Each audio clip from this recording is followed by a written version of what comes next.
course, this is an advice video because someone asked me this question, which is, anong course po ba ang pipiliin ko for college? Now, this is a different type of advice video kasi it's going to be a little bit more practical. But I really wanted to put this out there before you start yung mga exam ninyo for college. Kasi alam ko, sunod-sunod na yung mga qualifying exams if you want to get into different colleges, no? And the truth of the matter is, we ask this question kasi, or we get asked this question a little early in life. Ibig sabihin, hindi pa natin kadalasan alam kung ano talaga yung gusto natin. With the K-12 setup pa nga, diba, you're forced to make a decision kung STEM ba kayo, GAD kayo, or anything. A little earlier pa. So, maybe 16 years old or 15 years old, you have to make that decision kung saan na aligned yung inyong choice ng course. And some of us, most of us, are not yet ready. And I was one of those people. Kasi 15 years old kami nung college, which is a little early kasi na-accelerate kami. And I really wasn't prepared nung ako yung tinanong din kung ano yung gusto ko. I had something in mind pero hindi ko siya na-push kasi nga hindi ko masyadong alam. Ngayon, paano ka makakapili ng course sa college? Ngayon, there are a few considerations, alright? And I want to talk about this ngayon even before I go through yung aking ibang mga practical na advice kasi there are certain exceptions. Ngayon, number one, if you belong to a family who have limited resources, there are certain things maybe potentially na off-limits sa inyo. For example, I've had people ask me, paano po yun kasi ang gusto ko talaga theater arts, gusto ko talaga teatro, gusto ko talaga creative writing, gusto ko film.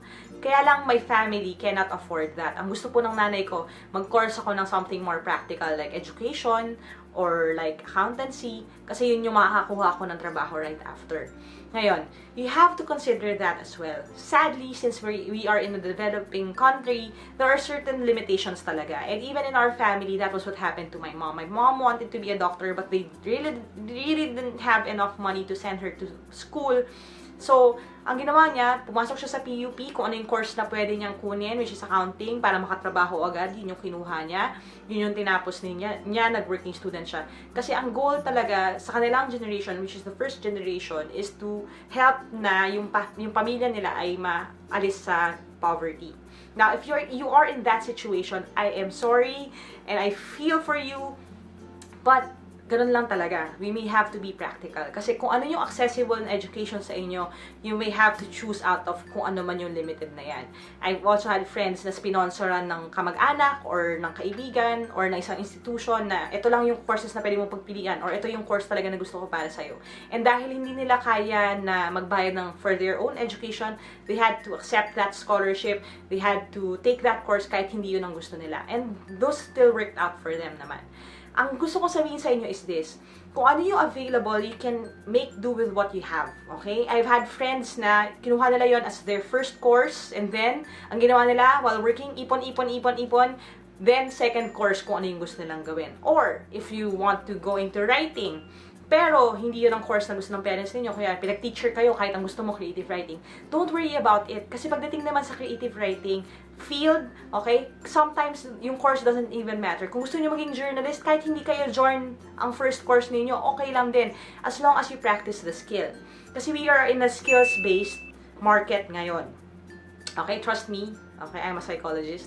Trust me in that. Kasi kung meron kayong skills, na pwede nyong i-trump yung ibang tao kahit na they have that course, then matatalo nyo sila kasi pagdating sa praktikalan, the employers will still hire you. So, hindi kayo mawalan ng trabaho. Ano ibig sabihin ko doon? Psych major ako, right? So, hindi naman yun ang course ko. But what I'm doing right now, basically teaching you guys and doing videos, anything like that, wala yan sa course description ko. But still, dahil I have the skills needed to do that, then I can still succeed in the field. I also know writers, published writers, who have books, novels, anything like that, na ang course nila is not creative writing. Ang course nila is something totally different. So, pero, bakit naging successful pa rin sila? Kasi they practice the skill. Yung skill doesn't come necessarily with the course. And yun ang sad part niyan. And that is the reason rin why a lot of people na gumraduate ng 4-year course hindi ma-hire. Kasi they don't have the skills required for them to be hired dun sa job na gusto nila. For example, there are a lot of people who graduated from, yung mga marketing courses. Marketing ang course, pero walang computer. Marketing ang course, pero hindi marunong mag-edit sa Photoshop, hindi marunong gumawa ng video, hindi marunong mag-type. Okay? Hindi marunong gumawa ng articles. Paano ka ma-hire? Wala ka nung skills. Kahit may course ka, kung wala kang skills, hindi ka rin ma-hire. So, if you're really passionate about something, then, okay, you can build on that skill or yung skills na required for that field, whether yun ang course ninyo or hindi. Okay? So, gusto ko lang kayo palayain dun sa part na yan. Now, if you are someone naman na totally hindi mo alam kung anong gusto mo, as in, floating ka ngayon, parang kung ano na lang yung masabi sa inyong course, yun na lang ang gagawin ninyo. Here are some things that you can consider. Alright? Number 1, what is something that you really enjoy doing? Okay? Now, don't answer Dota naman, ha? Baka mamaya games lang. Gusto ko po kasi maging professional gamer. Okay? You have to consider din ito, okay? And this is the reality. If you want to be a professional gamer, hindi din yan basta-basta. You have to be willing to play 23, 22, 20 hours a day in order for you to hone your skill. Mahirap din maging professional gamer. Akala lang natin, joke yan, pero hindi rin yan ganun kadali. So, what is something that you enjoy doing besides yung mga things that you do for fun? Okay? Kasi hindi naman lahat ng things that we do for fun pwede natin maging career. Okay? So, if you enjoy math, then you may be more successful in math-related courses. Pwede kang mag-engineering, pwede kang mag-accountancy, pwede kang maging math teacher. So, ano ba yung gusto ninyo? Ngayon, what is something that you are good at? Okay? That can also eliminate certain things. For example, tignan nyo yung report card ninyo. Ano ba yung mga subjects na mataas ka? If you are good sa science courses, sa biology, then you may go into medtech or radiology. You can go into nursing, potentially medicine. If you're good in Filipino naman, there are other courses naman na very important of Filipino. You can go into Filipino studies, you can be a Filipino teacher. So, what are the things that you are good at? Ngayon, kasi ate, walang bagay na magaling ako. Wake up, chop, start trying out new things. Ano ibig sabihin nun? Kasi palalaman ninyo kung ano yung gusto ninyo if na-try nyo na rin yung mga iba-ibang bagay. And ngayon, dahil nasa generation kayo with access to YouTube, access to the internet and Google, wala na kayong excuse actually to be ignorant or to be lazy. Kasi you already have all the resources that you need. Gusto mo matuto ng photography? Merong YouTube video for that. Gusto mo matuto ng video editing? May YouTube video for that. May YouTube video for math. I make some of those. May YouTube video for English, for writing, for web design, for anything like that. If you are interested in something, go try it out. Kung talagang gusto nyo siya, then that may be something that you will be willing to do full-time.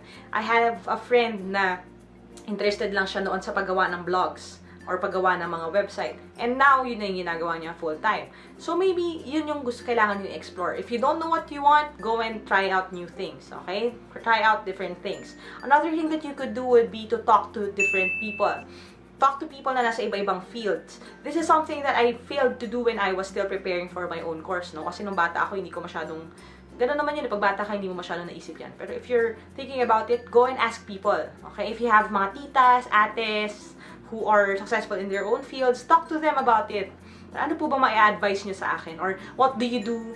Can I come with you pag nag-work kayo so I can just have a feel of what you do? And one thing na naging helpful sa akin actually was witnessing some really great instructors and trainers in action when I was still young. And I had this feeling talaga na parang I wanted to be like that. An example would be si Pastor Robert Mortel, no? He's someone who used to speak sometimes sa aking dating church. And whenever I see him on stage teaching and very effective talaga siya sa pagtiteach, naiinggit ako, tapos parang gusto ko, Lord, gusto ko sana ganun din ako. Sana maging teacher din ako in that way, trainer din ako. And look, that is really what happened ngayon. So again, be more observant sa ginagawa rin ng ibang tao. If interested ka sa accounting, parang narinig mo na may nagpayo sa'yo, oh, mag-accounting ka, mahilig ka sa math. Find an accountant, talk to them. Ano po ba yung ginagawa ninyo? If you're really interested sa ginagawa nila, then that may be the course for you. Engineering, maghanap ka ng engineer, talk to people you know. Kasi the more people you know and the more options that you know, then mababawasan yung mga thoughts mo kung anong mga possibilities about you. Okay? IT. Ano ba yung IT? Hanap ka talaga ng IT person and ask them what they do. Common mistake kasi sometimes is that people go into a course not knowing at all kung ano yung mga ginagawa ng tao doon sa field na yon. So, go and ask people. Okay? Again, nasa, ano na tayo, technological revolution tayo. So, wala na kayong excuse kasi you can always find people naman who are willing to talk to you about what they do. Okay? I could be an example of that. My course is psychology, no? So, part of what I do, teaching, training, and everything else, napulot ko rin naman sa psych. So, if you're interested din doon, then that can be an option for you. So, again, what is something that you're good at? Okay? What is something that you're really interested in? Okay? And if you don't have anything like that, go and find them. Okay? Do something. Try something new. Okay? And then, find people who are in that field and ask them, okay? Kung matatrigger ba nila yung curiosity mo or may inspire ka nila to be like them or to work kung ano yung ginagawa nila. Okay? So those can be the things that you need to think about when you're considering choosing your course. Okay? But again, above all those things, there is still this cloud ng, can my parents support me dito? If I take up fine arts, will I be able to feed my family? Or kung ako lang ang inaasahan ng pamilya ko, is this practical? And sadly, again, that is still a consideration dahil nasa Pilipinas tayo and hindi tayo lahat can afford to pursue our dreams. But, again, encouragement, if hindi kasama yung gustong-gusto ninyo sa options na posible right now, okay? Don't worry about it that much. Hindi kayo nauubusan ng oras, okay? You can always take kung ano yung course na available sa inyo. Work your ass off, okay?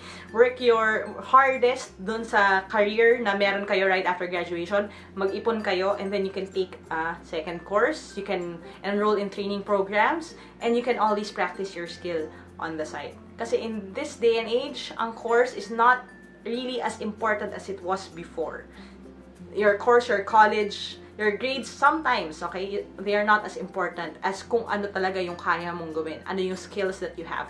What is your edge doon sa mga kalaban ninyo sa trabaho. And I know that if there are any of you guys who are watching na nasa job hunting season ngayon, you would agree with me doon sa bagay na yan.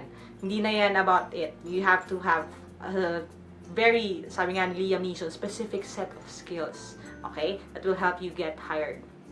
Okay, so if you're someone, again, one of you kids who are lost, I'm praying for you guys. Go and pray. Go ask people for advice. Talk to more people. The more people na may input, the more ka na mapapaisip and makaka-zero in ka dun sa ano ba talaga yung para sa inyo. Okay? And another thing then, as I wind this up, I'm going to encourage you then also to attend the free review event sa October 14, 2017 sa Horizon Ministries in Cubao. We are holding a free UPCAT college entrance review. All the colleges naman, they have usually the same type of questions. So I'm going to teach some of my secrets, some of my techniques on how to answer those questions. Doon sa Horizon Ministries sa Cubao, it's right across TIP. The address is down below. The registration for that is also in the description box below. If you're watching this on YouTube, don't forget to sign up so you can attend. Again, it's for free. It's 9 a.m. to 4 p.m. on October 14. So if you're taking the poop set, may poop set yata ng morning, habol na lang kayo, pwede kayo sa afternoon. I'm going to save some of the more important stuff sa afternoon. Okay? So I hope to see you there, guys, and God bless sa inyong pag-iisip ng kung anong course ang para sa inyo. And as always, I'm here. If you want any advice, you can go to www.facebook.com/AteLyqaMaravilla. If you want practical tips talaga and speed math techniques, all of those to help you prepare for your qualifying exams sa mga colleges, go to www.facebook.com/TeamLyqa. Alright, thank you guys for watching. Aja, kaya niyo yan. I'll see you in my next video and bye for now.